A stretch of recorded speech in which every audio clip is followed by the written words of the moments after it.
and put your blessing upon sex. Father, in the name of Jesus, let there be wisdom, divine wisdom. Let there be grace, divine favor. Let there be, my God, the hand of God around him. The Ancient of Days be his strength and his God.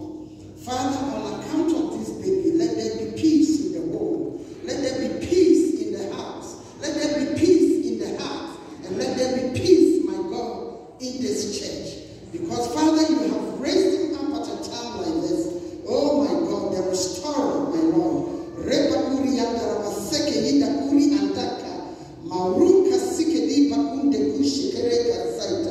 Lord, you are good, and your mercies endure forever. We pray that you will continue to bless the family. You will continue to bless Enoch and Lydia.